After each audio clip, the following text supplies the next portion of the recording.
삶을 살아가는 게 결코 쉽지는 않습니다. 삶이 왜 쉽지만은 않은가? 인생에는 항상 문제가 있고 그 문제는 삶의 방향에 어떤 저항을 주기 때문입니다. 또 저항이 있기 때문에 운동력을 배우게 됩니다. 여러분은 저항력을 만날 때 힘을 키우고 있습니까?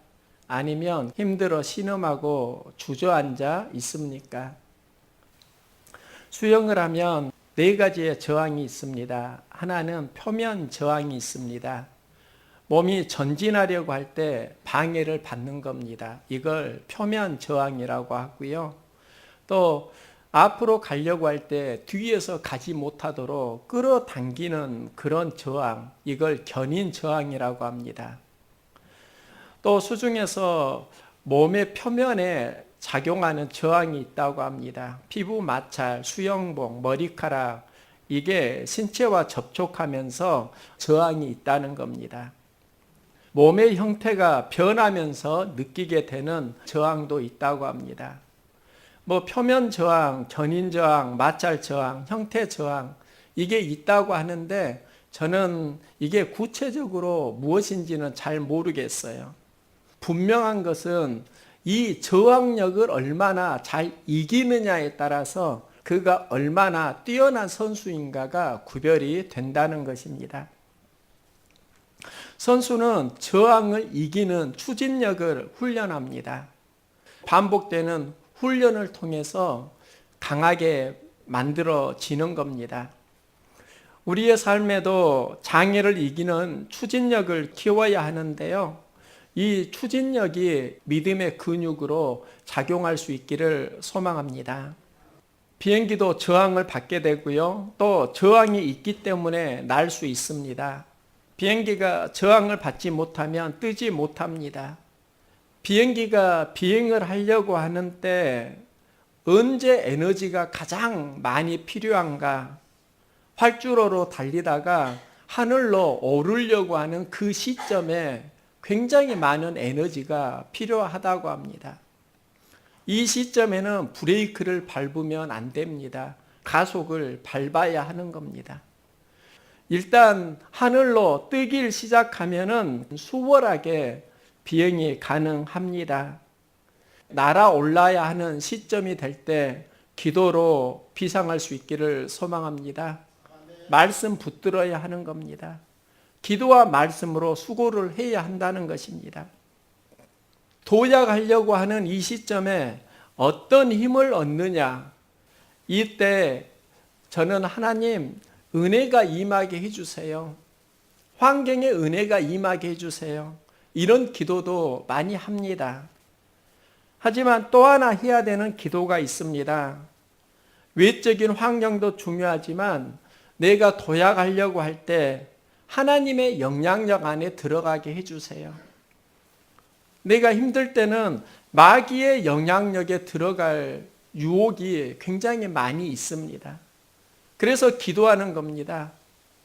하나님, 외적인 환경은 내가 다룰 수 있는 부분이 아니지만 내 마음은 내가 컨트롤해야 되잖아요. 예수의 영향력 안에 들어가게 하여 주시옵소서. 기도하고 말씀을 붙들려고 몸부림을 치는 겁니다. 이때 어려움을 이기는 힘을 얻기 때문입니다. 우리는 삶이 도약하려고 하면 추진력이 있어야 되는데요. 우리가 추진력을 얻기 위해서 구체적으로 해야 되는 수고가 무엇인가?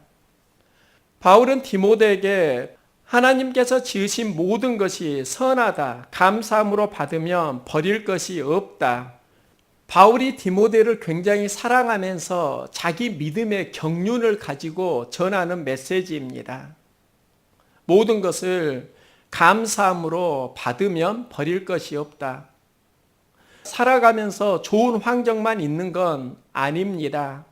어렵고 힘든 환경이 있습니다. 이 사건들 속에서 우리는 여러 반응을 하게 됩니다. 내 안에 불편함이 찾아오기도 합니다.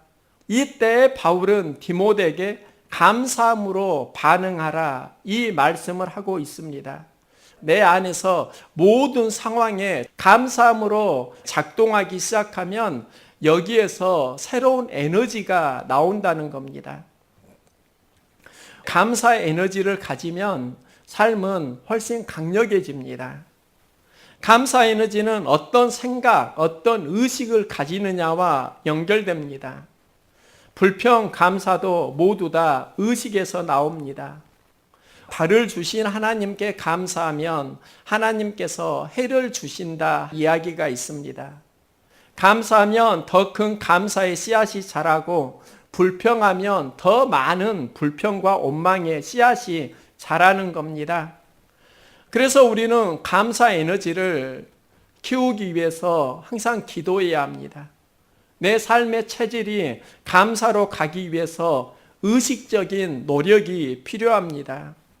어떤 이는 그 감사 에너지를 키우는 방법으로 매일 감사의 조건을 찾아서 일기를 써라, 이런 제안을 하기도 합니다.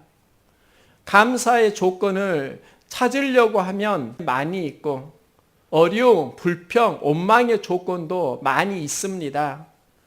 바울은 디모데에게 하나님이 지으신 모든 것이 선하다 말씀합니다. 이 말은 하나님이 우리에게 허락하신 모든 환경에는 선하신 의도가 있다 하는 겁니다. 하나님의 선하신 섭리를 인정하고 감사하면 여기서 우리의 믿음이 성장합니다. 다윗은 시편 23편에서 여호와는 나의 목자이다고 고백합니다. 그런데 사망의 음침한 골짜기를 지나야 한다고 말합니다. 사망의 음침한 골짜기를 지나서 그는 고백합니다. 여호와의 선하심과 인자하심이 나에게 영원하다. 그의 인생 가운데 사망의 음침한 골짜기가 없다가 아니라 그 사망의 음침한 골짜기를 통해서 하나님이 더 좋은 곳으로 인도하시는 섭리가 있다는 겁니다. 이게 믿음입니다. 행복을 원하면은 감사의 씨앗을 심을 수 있기를 소망합니다. 감사의 조건을 찾는 의식 훈련이 되면 삶은 훨씬 더 강력해집니다. 많은 분들이 힘들 때 아이고 하는 것을 들었습니다. 아이고가 영어로 아이고 나는 간다입니다. 아이고 죽겠네. 죽으러 가는 인생이 있고요. 아이고 하면서 살겠네 하는 분들도 보았습니다. 나는 갑니다. 살러 갑니다. 아이고 살겠네. 이런 의식이 자꾸 우리의 중심에 주인이 되어가면 훨씬 더 건강해진다는 겁니다. 우리 서로 말해볼까요? 아이고 살겠네. 잘 사시기 바랍니다. 아이고 죽겠나 하면 죽으러 가지 말고 살러 가. 그렇게 꼭 가르쳐 주시기 바랍니다. 우리가 아이고 살겠네. 아이고 땡큐 감사합니다. 이게 의식이 되다 보면 건강한 자로 자라간다는 겁니다. 바울은 디모데에게 편지하면서 모든 일에 감사함으로 받으라 제안합니다. 그리고 몸의 훈련을 하라는 겁니다. 육체의 연단은 약간의 유익이 있으나 경건은 범사에 유익하니 금생과 내생의 약속이 있느니라. 금생과 내생의 약속을 이루는 삶을 살려고 할 때 필요한 게 육체의 연단입니다. 육체의 연단이 약간의 유익이 있으나 이 말은 필요하지 않다는 게 아닙니다. 훈련이 있어야 한다는 겁니다. 우리는 몸의 훈련이 되어야 삶이 건강해집니다. 저는 운전면허증이 있는데요. 두 가지 시험을 보았습니다. 하나는 이론 시험입니다. 이건 머리로 아는 지식입니다. 그런데 진짜 중요한 건 실기 시험입니다. 이론을 안다고 실기 시험에 패스하는 것은 아닙니다. 실기를 패스하려면 반복되는 몸의 훈련이 필요하다는 것을 배웠습니다. 그리고 운전은 몸의 훈련을 통해서 가능해집니다. 어디에서 몸의 훈련을 해야 하는 것일까요? 일상의 삶 속에서 그 훈련을 할 수 있기를 소망합니다. 우리가 살아가는 삶의 터전이 모두 다 불평의 조건도 되고 내가 훈련받고 연단받는 조건도 된다는 것입니다. 우리 인생길에는 A, B, C가 있습니다. A는 출발점이고 B는 과정이고 C는 목적지입니다. 우리는 B라는 지점은 짧을수록 좋아합니다. 그 B라는 지점이 과정입니다. 하나님께서 보시는 건 C라는 목적지가 아니라 살아가면서 경험하는 B라는 과정입니다. B라는 과정은 힘들고 어려운 곳입니다. 인내, 아픔, 상처, 낙심, 이곳을 경험하는 곳이 바로 B 지점입니다. 사람들은 이 B 지점을 줄이고 어떻게든지 지름길로 빨리 가기를 소망합니다. 하나님이 보시는 비전은 과정의 비전입니다. 성경을 보면 굉장히 많이 알 수 있습니다. 모세가 하나님께 부름을 받을 때가 80세입니다. 우리의 관점으로 볼 때는 40세 때 불러야 합니다. 애굽 왕자, 애굽의 학문을 배웠으니까 그때 불러야 하는데 하나님께서는 40세부터 80세까지 광야로 보내십니다. 40세까지 자기 혈기가 있었는데 온유함의 훈련, 낮아짐의 훈련, 그런 훈련을 광야에서 40세부터 80세까지 받은 겁니다. 하나님이 기뻐하시는 몸의 훈련 장소입니다. 그리고 80세에 출애굽의 리더로 그가 쓰임을 받습니다. 요셉의 인생도 그걸 보여줍니다. 요셉이 어린 나이에 꿈을 꿉니다. 노예로 팔려갑니다. 꿈을 꾸고 노예로 팔려갔다고 하면 그 꿈은 개꿈이라고 생각할 수 있습니다. 하지만 그 노예의 과정 속에서 나중에 애굽의 총리가 되는 배움을 가진 것입니다. 우리가 생각할 때는 그 B라는 지점이 노예이고 힘든 곳인데 하나님께서는 그 B 지점에서 내가 목적지에 가는 인물로 쓰임받을 수 있도록 준비하라, 훈련받아라. 몸의 훈련 장소가 애굽이었던 겁니다. 억울한 일을 당하기도 하는 그 지점이 하나님이 그를 몸의 훈련을 시켰던 터전이었다는 겁니다. 바울은 디모데에게 몸의 훈련을 하라고 하고요. 더 중요한 것으로 경건은 범사에 유익하니 금생과 내생에 약속이 있느니라 말씀합니다. 경건의 훈련은 몸의 장소이기도 하면서 마음의 위치라는 겁니다. 우리는 몸의 장소에서 느끼는데요. 하나님께서는 마음의 장소를 보십니다. 경건에 힘쓰라고 바울은 말을 하고 있는 것이지요. 예수님은 사역을 시작하실 때 40일 금식 기도를 하십니다. 잘 먹고 힘내서 해야 되는데 예수님이 왜 광야로 가시는가? 40일 금식 기도 하시는가? 목적이 있습니다. 그곳에서 하나님의 사역을 할 수 있는 경건 훈련을 하신 것입니다. 그 훈련의 내용이 하나님과의 내면의 대화입니다. 셀프 대화라고 할 수 있습니다. 저는 대화를 위해서 많은 공부를 해왔습니다. 국어 공부를 했습니다. 모국어 공부를 한 것입니다. 그리고 중학교 가면서부터 이제 외국어 공부를 했습니다. 가장 많이 했던 공부가 무엇인가 보니까 영어 공부를 나름대로 많이 했습니다. 영어 공부한 시간을 측정해 보면 이게 적은 시간은 아닌 것 같습니다. 그런데 나이가 먹을수록 영어가 늘지 않고 또 영어 회화가 깊이 들어가기가 어렵다 해서 멈추게 되었는데요. 그 다음부터 제가 힘썼던 게 셀프 대화입니다. 저는 목회를 하면서 가장 소중한 것이 바로 셀프 대화라는 것을 보게 되었습니다. 나와 너의 대화 중요합니다. 그런데 나와 내 자신과의 대화가 영성에서 훨씬 더 본질적이고 훨씬 중요하다는 겁니다. 나와의 대화가 건강할 때 건강한 메시지가 강단에서 선포되어집니다. 하나님은 우리의 중심을 보시는데요.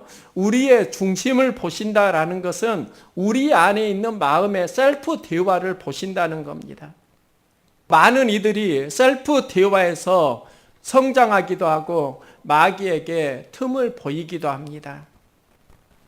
예수님의 12 제자 중에 한 명이 가룟 유다입니다. 그는 헌금을 담당하는 사람이었습니다. 헌금을 담당했다면 그래도 공동체에서 굉장히 중요한 직분을 맡은 사람입니다. 그가 왜 무너지게 되는가? 가룟 유다의 등장을 보면 항상 긍정적이지만은 않습니다. 나사로의 부활 사건을 통해서 많은 이들이 은혜를 받습니다. 그 사건 이후에 12장에서 나사로의 누이 마르다가 예수님에게 자신이 받은 감격을 표현합니다. 향유 옥합을 깨뜨려서 예수님께 부어드립니다. 받은 은혜와 예수님의 사랑의 감격에서 드리는 헌신입니다. 그 향유가 300데나리온입니다. 1데나리온이 하루 품삯이라고 하면 그 향유는 1년 연봉에 해당되는 굉장히 비싼 금액입니다. 이것을 가룟 유다가 보고 낭비한다고 생각합니다. 그것을 팔아서 가난한 자를 돕는 것이 하나님의 뜻이 아니겠는가? 이렇게 강력하게 주장했을 것입니다. 가룟 유다는 모든 상황을 경제적 가치로 봅니다. 하지만 예수님은 영적 가치를 보십니다. 그 여인이 받은 은혜를 감사하면서 헌신하고 또 이 헌신이 자신의 장례를 예비하는 헌신이었다는 것을 예수님은 보시는 겁니다. 가룟 유다는 그런 눈이 열리지 않습니다. 경제 가치로만 봅니다. 여인의 헌신과 결단, 받은 은혜에 대한 감사를 보지 못합니다. 그러면서 예수님의 사역을 이해하지 못하니까 나중에는 마귀가 그 안에 들어옵니다. 그의 생각에 마귀가 들어가면서 예수님을 팔 생각을 하는 것입니다.